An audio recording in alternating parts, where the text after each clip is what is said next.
listening to PetLifeRadio.com. It's a big world out there, and you're just looking for a pat on the back or head. You run around the city, searching for a place to bark, working your tail off with your nose to the ground, sniffing for a few scraps, hoping someone will throw you a bone. You take each lead, collar after collar, hoping one day to take a bite out of success and become the top dog. Fortunately, you come home each day to open arms, open cans, a drink waiting for you, and a comfortable place in front of the TV set. You know you've got it good, really good, because after all, it's a doggy dog world out there. Pet Life Radio presents It's a Doggy Dog World with your host, pet expert, and award-winning author Liz Palaika, and this week's co-hosts, Kate Abbott and Petra Burke. Welcome to It's a Doggy Dog World. I'm your host, Liz Palaika, and with me today are my good friends, Petra Burke. Happy New Year. And Kate Abbott. How do? And it's our first podcast of 2010. Oh my gosh, it's 2010. 2010.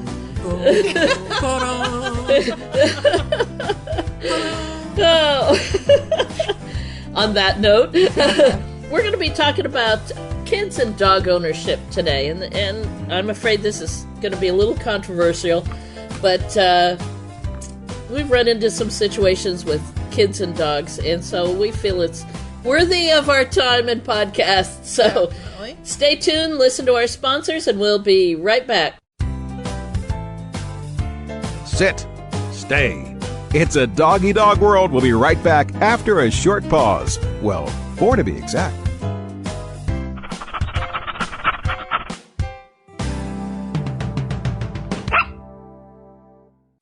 It's a Doggy Dog World is brought to you by Petco.com. Petco is a leading specialty retailer of premium pet food supplies and services, offering more than 10,000 high-quality pet-related products. Enter the code DOGGY10, D-O-G-G-Y, the number 10, and get 10% off any order. No minimum at Petco.com. There's a movement afoot, ShoeBuy.com. Join the millions of people who shop ShoeBuy.com's over 400 brands and 500,000 products. Order now and get free shipping and free return shipping. ShoeBuy.com, the world's greatest shoe store. Walk your dog in style and comfort. Enter the code DOGGY, D-O-G-G-Y, at checkout and get a 10% discount plus free shipping at ShoeBuy.com. Love your pets but wish their medications were a lot less expensive? They are at 1-800-PET-MEDS. You'll not only save on flea and heartworm medications, but on prescriptions for arthritis, incontinence, thyroid, and more. And you get fast service, free shipping, and a 100% satisfaction guarantee. Plus, our licensed pharmacists ensure accuracy, monitor drug interaction, and more. See why over 5 million people have trusted their pet's health to 1-800-PET-MEDS, America's largest pet pharmacy. Call now or order online. Go to petmeds.com/world, W-O-R-L-D, to get 10% off any order and free shipping on orders of $39 or more at petmeds.com. Hello? Danica, where have you been? Oh, Grandma, I've been busy, racing, GoDaddy girl. Oh, I built my own online store with GoDaddy. Really? Let me see. Grandma'sAuction.com. Hey, aren't those Grandpa's golf clubs? Grandma needs her bingo money. Use promo code DOGGY10, D-O-G-G-Y, the number 10, and get a .com domain name for just $7.49 at GoDaddy.com. Hello! I'm Deborah Wolf, and I'm inviting you to my animal party on Pet Life Radio. The dress code? Come as you are. Pajamas, a tux. You can even go naked like your pets. Unleash your party animal at my animal party. Guests you know from Animal Planet, TV, radio, the news, and bookstores will be joining me. And that's because after I won Best Pet Radio in America from the DWAA, I got my paw in the door and I met a lot of amazing people. And the best of the best are going to be coming to the party. They're coming to party with us. So join us at the animal party. Don't miss the party. Every week on demand, only on PetLifeRadio.com. Let's talk pets Let's talk pets on Pet Life Radio. Pet Life Radio. PetLifeRadio.com. We know you're begging for more. So back to It's a Doggy Dog World with your fetching hosts, Liz Palika, and this week's co-hosts, Kate Abbott and Petra Burke. Welcome back to It's a Doggy Dog World. I'm Liz, and my friends Petra and Kate are joining me today, as always. And today we're going to talk about kids and dog ownership. I did a behavior consultation just before the holidays with a mixed breed, pity type dog. Not a pit bull per se, but definitely a little pit bull ancestry, which is not a condemnation of the dog. We love pitties, but just a description of who he is. Neutered male, about 1.5 years old. His owner is a 19-year-old college student, and mom had called for the behavior consultation and was paying for it because the dog has bitten several people. She called it nipping. Since the skin was broken, I called it biting. And when we sat down to talk about the dog, I realized this poor puppy, because at 1.5 years, he's still an adolescent, was floundering. He had no leadership in his life. He had no parental guidance because the college student thought life was great and fun and everything was play. And mom had stepped back because she said it was her daughter's dog and she wanted her daughter to take responsibility for the dog. But since the daughter wasn't, the dog was at ends. He had no idea what the rules of life were. He had no idea what correct social behavior was. And to make matters worse, the college student let her boyfriends wrestle with him, play rough with him, play mouthy games. And when one of the guys would mess with him too much and the dog snapped at him or nipped or bit, she just laughed. And I just sat there shaking my head. It was very, very sad. But unfortunately, it's not going to get better the way it is because the college student was still kind of laughing when I told her how dangerous her dog's behavior was. And mom was still a little hesitant to step in. So when mom didn't want to step in and college student was still laughing, I said, well, you know what? Perhaps you ought to find a new home for your dog. And they both looked shocked. And I said, it's either that or he's really going to bite someone, hurt someone, and you're going to get sued. And then he'll be put to sleep. And that kind of shocked him a little bit. But that's the reality of it. And that's just probably one of our older kids. I have... classify her as a kid because she's still acting like a kid. Yeah. But I think this past year, seeing more of it. And with younger kids, 13, 14-year-olds, where the parents just get the dog and then want the child to take responsibility and do all the training. And they come to class with the child, but just sit there and don't do anything. It's like a 13-year-old doesn't know what responsibility is. They understand what homework, you got to get it done, because you don't, there's consequences. But they don't understand raising a puppy. They're not mentally mature enough for it. No, not at all. And we see all these behavior issues with these dogs. The 6-year-old with a St. Bernard adolescent? Oh. Yeah, made no sense. I mean, just being dragged around. Mm-hmm. Physically incapable of controlling the dog. Mentally and emotionally incapable of controlling the dog. Yeah. So, yeah. I mean, most of my daughters in my time we were single, but I would never give her that responsibility. And I was with her and she learned but I had to teach her. Sure. But yet we don't see really the parents to that point of teaching them what is required for them to do with their dog or what responsibility means. Now, I should step in at this point and say that, sorry, Bashir, as I rolled my chair over him. Unlike many trainers, we do encourage the whole family to come to our training classes. We would like to see mom, dad, and the kids, if it is a family such as that. But we want to see the whole family come to class. On the other hand, we've had to add a qualifier to our registration form that says children are welcome, but they must stay with the parents, and the parents must stay with the children. Sure. Yeah. Yes. What was the... Yeah. Well, I don't remember, but the family where they dropped the child and the dog off at the training field and went and sat in car. Right. And we had a problem with that one. The dog ended up biting, and we had an emergency call afterwards. But the fact is, again, we had talked to the child over and over and over again, but she didn't understand or didn't believe us or couldn't follow the directions. And Mom was out in the car, so she had no idea what was going on. Yeah. Although we told the child every week, your mom must come in with you next week. I mean, we're not saying children and dogs shouldn't have a relationship. I mean, I grew up with dogs. We all did. Sure. And I remember great memories. Absolutely. But I also can remember I didn't know squat at 6 on what responsibility was to raise a dog and the feeding and what do I look for if the dog seems sick. The child doesn't know. They're learning the big wide world as it is. So we've got some guidelines for you, for parents or soon-to-be parents, some ideas for raising dogs and kids. First of all, choose the right dog. Yes. Choose the right breed or the right mixture of breeds, and do some research on those breeds. I mean, for example, the 6-year-old and getting a St. Bernard puppy. The St. Bernard puppy is going to outgrow the 6-year-old very quickly.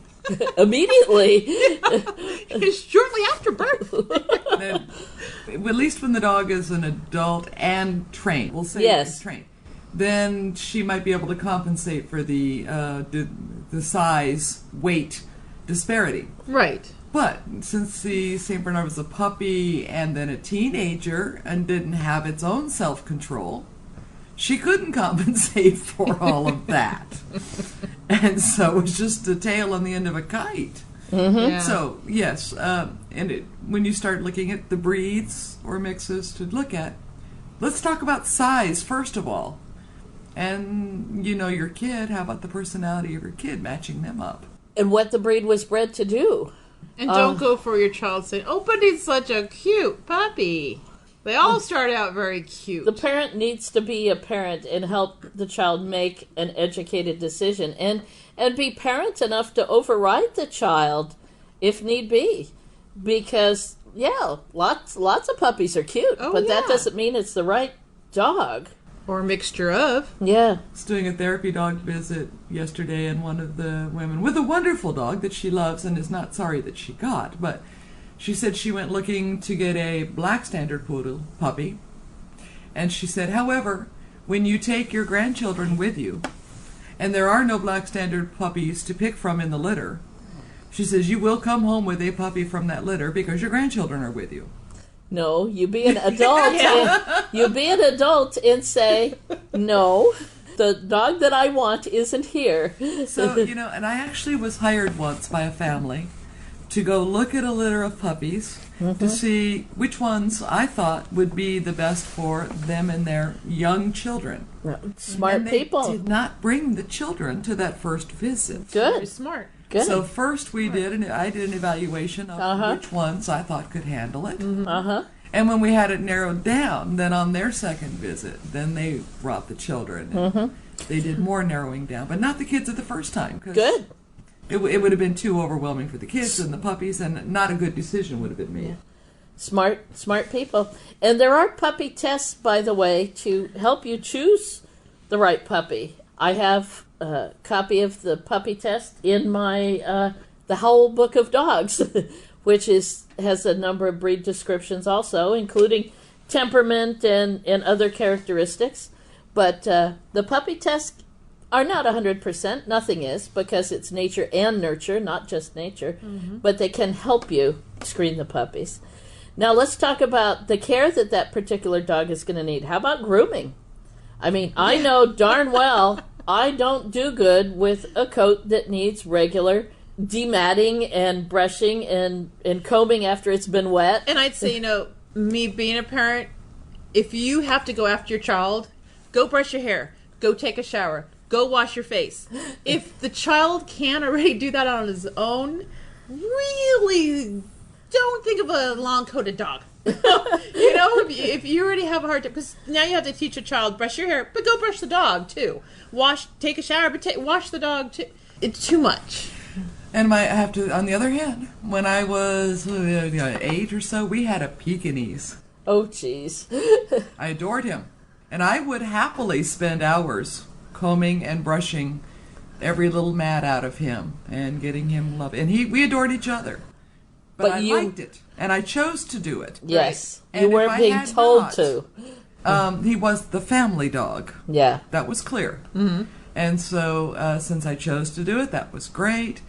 But if I hadn't, my folks would have done it as well. Yeah. Right. Now, when I was a kid, I had a cat that was mine. Actually, 2 cats, one after the other, that were mine. But the dogs were my mother's.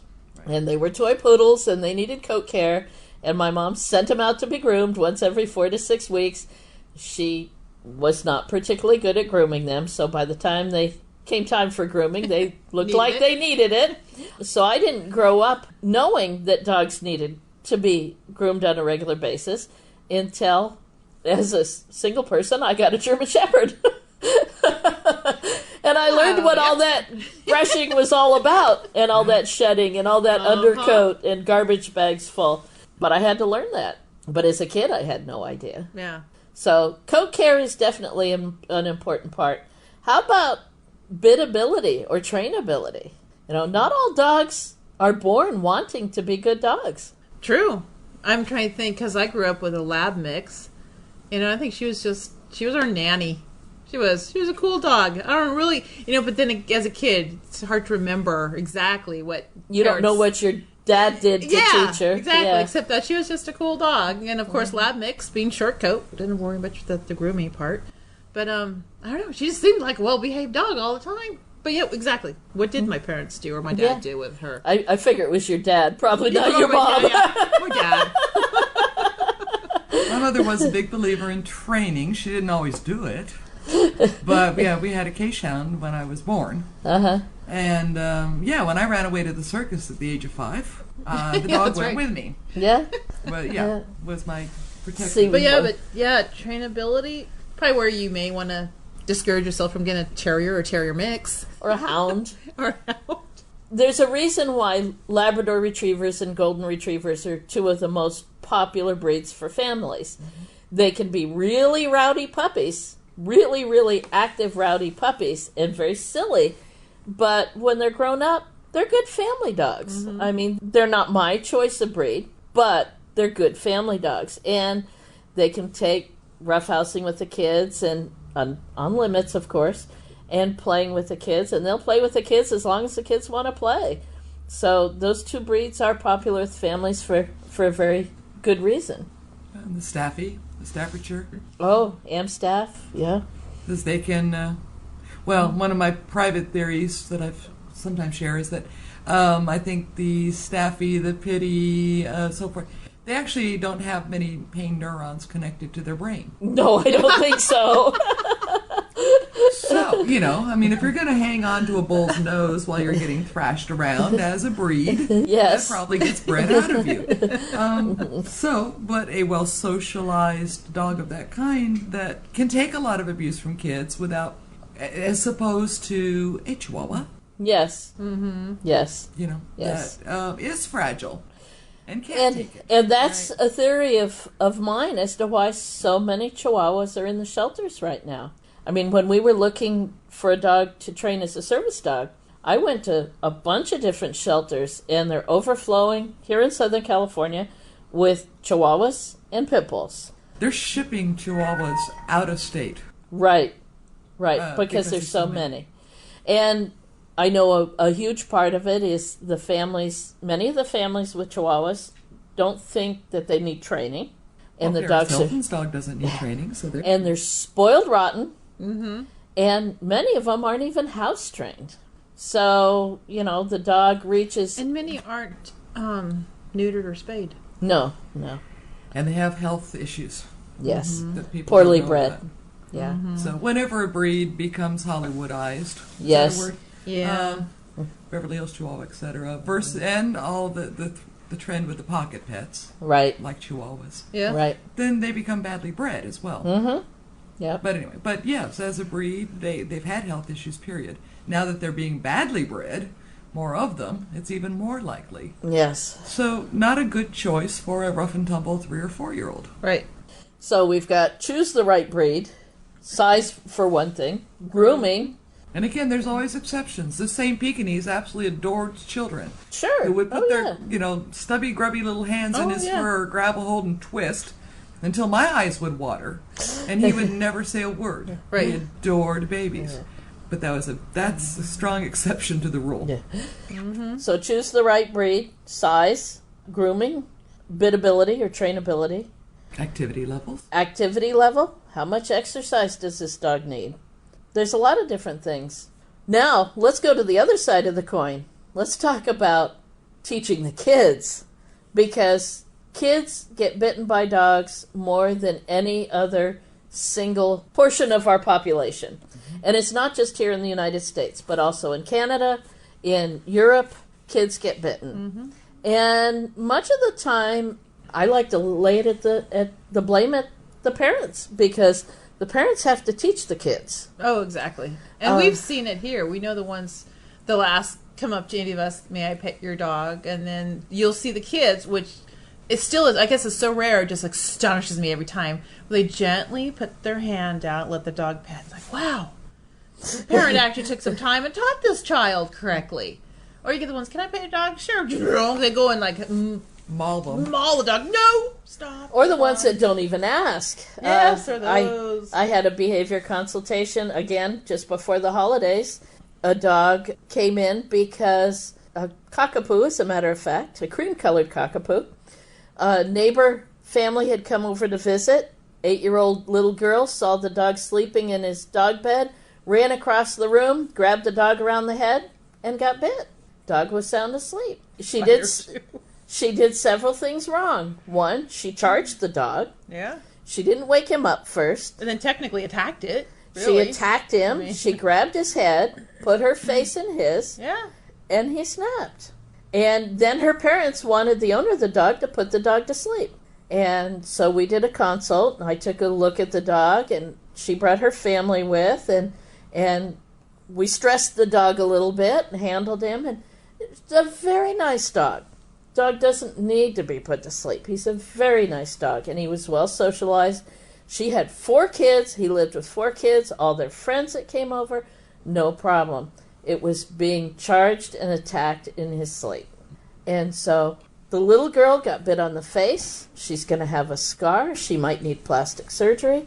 All of that is a shame. It's very much a shame. And she may be afraid of dogs, but her parents didn't teach her how to approach a dog correctly. Exactly.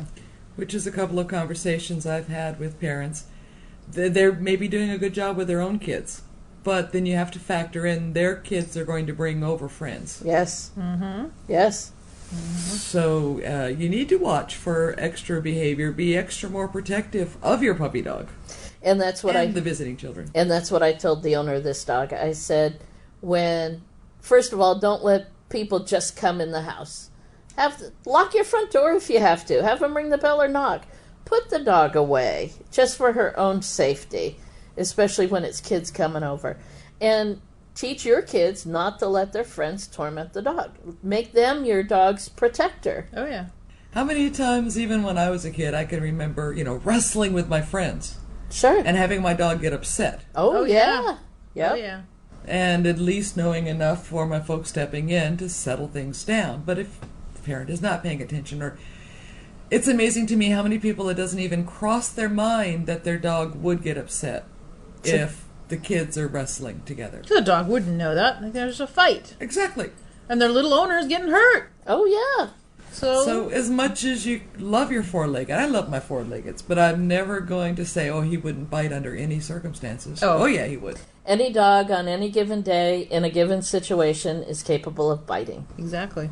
I mean, that's their primary means of defending themselves. And you and I, Liz, both had mothers with very Velcro toy poodles, and we know that they were quite capable of biting. I hated those dogs. Yeah, me too. I absolutely hate it. I still think that's why when I left home, got a job, got a half of a duplex, got a car, got a dog, and I got the 180 degree out opposite of toy poodles. I got a German Shepherd. Well, Petra did the same thing. I did too. Hers was German Shepherd. Yeah. I got a Mastiff, so there. Yeah. And I still carry the scars from my mother's toy poodles. The toy But there poodles. was, and the other thing was a little bit of the era. Not that it's a good or bad thing, but if my mom's dogs bit me, I was said. It was my fault. What did you do, stupid? What did you do to make the dog bite you? Well, my mom didn't. Right. My mom didn't call me stupid, but she did say, "What did you do?" Right. I must have teased them, stepped on them, kicked them, took their toy away, or something. Right. But in all reality, those little boogers would sit on Mom's lap, and as I walked through, if I wanted to give Mom a hug, they would get in between Mom and I, and they'd go, and Mom would laugh and go, "Oh, isn't she cute?" Right. Right. Yeah, well, yeah. So there's some middle ground in there somewhere of teaching the kids that, you can't get away with teasing a dog. Yes. And I taught Kayla, but I was training dogs before I had her, so it was just natural how. Yeah, but you threw her in the crate too. I like the crate. She went in there by herself. She put herself in the crate. Yes, she did, she and created then herself. reached around, closed the door, and locked it from the inside. I know, but how'd she do that? But then when Kayla had friends over all the time. But again, she knew the rules. She shared them with her friends. But then again, kids forget. Sure. Get carried away, but I was always there as well. Either dogs were put away, the kids can play, or just to make sure nothing got out of control. Still, you have to be the parent. Still have to be there. Don't assume anything. Now, more rules for kids. Never run from a dog. Never, ever run from a dog. Oh, yeah. Because that kicks in the chase instinct, the prey drive. And when Kayla was in elementary school, you and I used to do school visits all the time on teaching the kids correct rules. Be a tree. Yeah. I think even when we ask the question, what do you do when you see a strange dog? Run! They'd all be, no! We're like, no, you don't. Yeah. Be a tree. Cross your arms over your chest, tuck your hands under your armpits, protect your face, and be a tree. Just stand still. And if you get knocked down, curl up in a ball with your arms over your face to protect yourself. And try, if at all possible, not to scream. Don't become a squeaky toy. Yeah, but exactly. The best is be a tree or roll up in a ball. And we actually had the kids practice that. We did. Care Bear and Ursa and Shasta. And we'd have the kids practice. And we could show them with our dogs. If they ran, Care Bear would chase. If they stood still, he would stop. Yep. And they would go, oh, it works. I saw a thing, I don't know how long ago, it was on TV here, locally with us, and I saw, or LA area, I'm not sure, and a kid running, and there was one of those pit bull stories, it was running loose, the kid's running, and I remember Kayla and I sitting at home going, stop! Don't run! Yelling at the TV, and we're like, God, no wonder the dog's gonna get you. And then somebody was filming this, so this little kid is running, and we're just yelling, stop! And you just see the dog getting more, and that prey drive kicking in, and oh my gosh. Yeah, so no running from. Be a tree or curl up in a ball. And parents need to practice this with the kids. Need to practice it. Don't tease the dog behind the fence. Oh, yes. Yeah. Yes. How many kids you see them walking home from school and they're running a stick along the fence or running back and forth? Or why do they have to, when they see a dog, bark at it? Or young men. I don't know. Young men and kids have to bark at a dog. Even if your dog's in the car with you and you're at a stoplight or a stop sign. People pull up, look over. I just look at them going, shut up! Yeah, I don't get it. I had a squirt bottle, I'd spray them. Quiet. My dogs are being quiet. You too. Yes. Don't tease a dog. Don't tease a dog behind the fence. Don't tease a dog in a car. Don't throw rocks or whatever at the dog. So what, 20, 30, oh God, 30 years ago? When I was... Stop counting. Younger, fitter, and stupider, I worked for a guard dog company. And we got our dogs not by raising them. We tried that. We couldn't raise a good guard dog. But relinquishment. Yeah. Families that could not keep a dog for whatever reason, usually because they had bitten someone, would give them to us. And our own little informal survey said that most of those people lived along a route to an elementary school. Oh. Mm-hmm. So how do you make a dog a guard dog, a vicious dog? You tease him every day. And So sad. yeah. It's very sad. Until the day when the gate is open, there's a hole in the fence. The dog charges Something out. happens. Mm-hmm. Yep. And the dog has learned that other people, well, usually children, should be bitten, or the frustration is built to that point. Well, so there's a lot of things here. First of all, Don't leave your dog outside unattended where he could be teased. exactly. Make the fence solid so he can't see through it, so the kids can't see him. Protect him. Yes. And that's a phrase we use all the time too, is protect your dog so that he doesn't feel like he has to use his mouth. Now, a couple other things that families need to think about, parents of children with dogs, or if you're going to get a dog. Dogs who are spayed or neutered are less apt to bite than those who are intact. Dogs who have had training are less apt to bite, and these are all backed up with statistics. Dogs who have been raised in an extremely permissive family atmosphere without guidelines or rules are more apt to bite. And dogs should never be left alone with a small child, or especially an infant.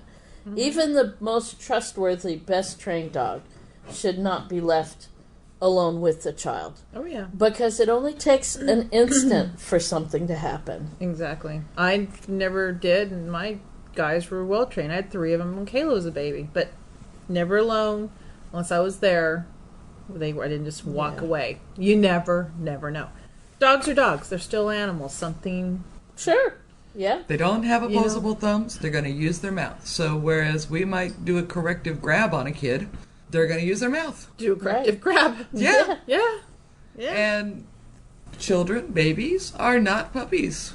Yes. So I guess we're not saying we're not just discouraging from getting a dog. We're saying just do it wisely. Do it wisely. Do it as a family, and the adults have to be part of it. Definitely have to be part of it. So your child grows up with the joy of dog ownership, dog companionship. Yeah. All 3 of us did. I mean, we did. My folks had a German Shepherd, and I still say I imprinted on German Shepherds before I did people.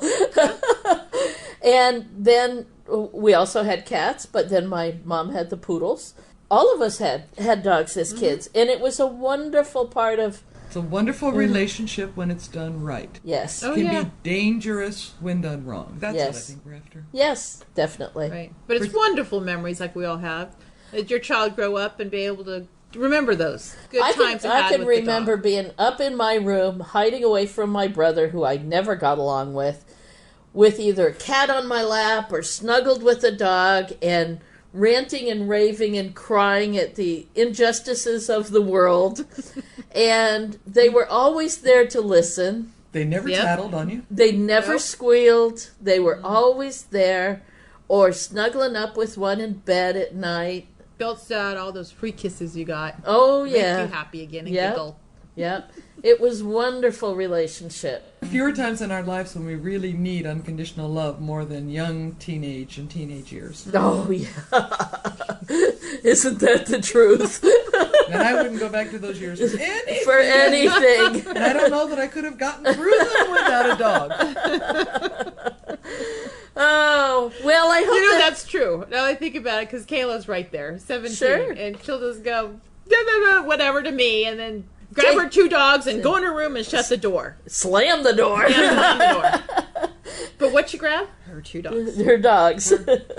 Taking the dogs for a walk was a great way to get out of the house with somebody that I enjoyed being with, and Yep.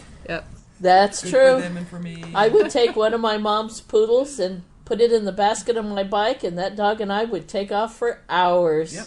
Hours and hours and hours. Isn't it amazing how much better behaved the poodles were away from their mother? Oh, yes.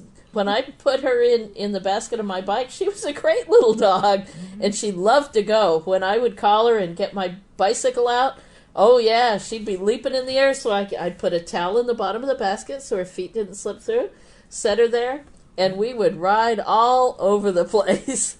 I put many miles on that bicycle. So, anyway. I'm thinking, and I think I mentioned her before, the woman that I did private training with their family. her 2 boys had gotten to the age where they had been asking for a dog for years. She had finally decided that they were of an age to be responsible enough to help. Okay. She knew that they were not going to have total. Sure. They weren't that old yet. I think they were 7 and 9. Okay. So, I mean, she had never owned a dog. So she hired me basically to teach her how to be a good dog owner and to help her sons learn. What a wise woman. And at the beginning, Very smart. yes, and at the beginning it was, okay, I've never had a dog, I don't like dogs, they shed, they're messy, they're ill-behaved. She got a beagle, by the way. Okay. And wonderful little dog. And I remember at the last session her saying, oh, we dropped the boys off at school, and then we did a couple of errands. You know, I couldn't leave her in the car more than 30 seconds. But I said, well, wait a minute. I thought you said she was never going to go in the car with you because she would leave hairs everywhere. Oh, she said, well, yes, but those are other dogs. This is my dog. It's her hair that she's leaving in the car. That's okay.